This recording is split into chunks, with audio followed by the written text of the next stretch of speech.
और भारत और ऑस्ट्रेलिया के बीच ओवल में खेले जा रहे आईसीसी विश्व टेस्ट चैंपियनशिप फाइनल के दूसरे दिन ताजा समाचार मिलने तक भारत ने 4 विकेट के नुकसान पर 78 रन बना लिए हैं। रोहित शर्मा 15 तो शुभमन गिल 13 रन बनाकर पवेलियन वापस लौट गए। इससे पहले ऑस्ट्रेलिया ने अपने पहले दिन के स्कोर को 3 विकेट पर 327 रन से आगे खेलते हुए अपनी पहली पारी में 469 रन बनाए। ट्रेविस हेड के बाद स्टीवन स्मिथ ने भी अपना शतक पूरा किया, जो उनके टेस्ट करियर का 31वां शतक रहा। हालांकि ट्रेविस हेड को मोहम्मद सिराज ने 163 रन के स्कोर पर आउट कर टीम इंडिया को राहत दी। ऑस्ट्रेलिया के विकेट इसके बाद नियमित अंतराल पर गिरते रहे। और इंग्लैंड के ओवल मैदान से हमारे साथ जुड़ गई हैं हमारी संवाददाता सुचित्रा भारद्वाज। सुचित्रा, सबसे पहले तो यही जानना चाहेंगे, भारत ने टॉस जीता, लेकिन जिस तरह से भारत ने बॉलिंग को ऑप्ट किया है, क्या आपको लगता है कि बहुत डिफेंसिव होके खेले, जिसमें कि एक नुकसान में भारतीय टीम अभी तक जो दिखाई दे रहा है प्रदर्शन उसमें रही?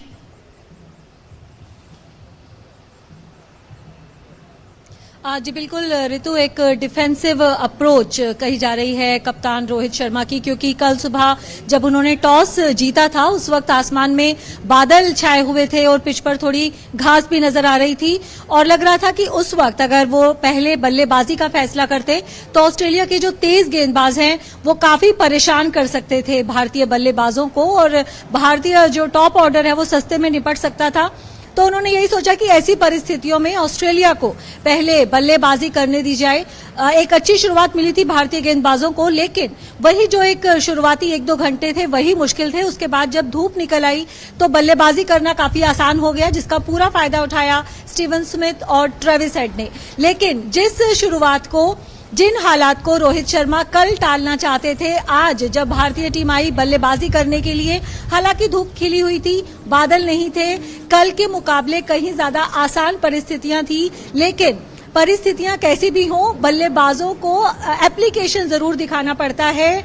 आज भी अगर हम देखें जो भारत की स्थिति है, 4 विकेट जो हमने गंवा दिए हैं, हमने बादलों में तो बल्लेबाजी नहीं की, लेकिन खिली हुई धूप में भी जो भारत के बल्लेबाज हैं, जो हमारे शीर्ष 4 बल्लेबाज जो आउट हो चुके हैं, उन्होंने यहां पर निराश किया है। तो वो जो डिफेंसिव अप्रोच थी, जिस सिचुएशन से रोहित बचाना चाहते थे, आज वही सिचुएशन आ गई है और अब ऑस्ट्रेलिया का जो पहली पारी का 469 रन का बड़ा स्कोर है वो भी खड़ा हुआ है। तो मुश्किल में दिखाई दे रही है टीम इंडिया इस मैच में। ऋतु जी, सुचित्रा, आर अश्विन को न खिलाना भी महंगा पड़ा?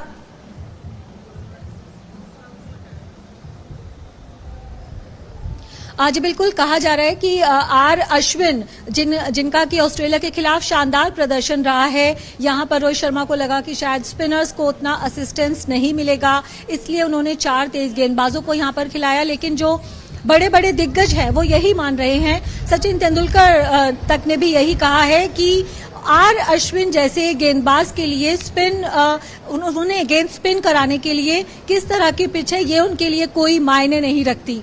लेकिन जो भी गेंदबाज चुने थे वहां पर अगर देखा जाए तो गेंदबाजी में, रणनीति में कमी रही। कल जब भारत के गेंदबाजी कोच हैं वो मैच के बाद जब आए, पहले दिन के खेल के बाद प्रेस कॉन्फ्रेंस के लिए, तो उन्होंने सार्वजनिक रूप से स्वीकार किया कि वे चाहते थे कि ट्रेविस हेड को आते ही शॉर्ट गेंद के साथ टारगेट किया जाए, लेकिन कप्तान रोहित शर्मा को लगा कि उस वक्त शायद वो करना ठीक नहीं रहेगा। बाद में उन्होंने रणनीति चेंज की, बाद में शॉर्ट गेंद से टारगेट किया, लेकिन तब तक काफी देर हो चुकी थी। तो कहीं ना कहीं एक टैक्टिकल मिस्टेक हुई है। बल्लेबाजी में भी अगर आज बात करें तो जिस तरह की गेंद पर भारतीय जो बल्लेबाज हैं आउट हुए, शुभमन गिल से एक जजमेंट का एरर देखने को मिला, जिस गेंद को वो छोड़ना चाहते थे उसी गेंद पर वो आउट हो गए। उसके बाद फिर से एक बल्लेबाज ने वही गलती दोहराई। तो एप्लीकेशन की कहीं ना कहीं कमी नजर आ रही है, पिच को शायद भाप नहीं पा रहे हैं सही से। इससे पहले आईपीएल भी खेल रहे थे भारतीय बल्लेबाज, तो लग रहा है कि शायद T20 के सेटअप से, T20 के माइंडसेट से। सुचित्रा, समय कम है, हालांकि मौसम बेहतरीन दिखाई दे रहा है, लेकिन हम ये मानते हैं कि आगे की भारत की क्या रणनीति रहेगी उस पर सबकी नजर है। पहले दिन की परफॉर्मेंस में भारत पर हावी होता ऑस्ट्रेलिया दिखाई दे रहा है। बहुत बहुत धन्यवाद सुचित्रा। और न्यूज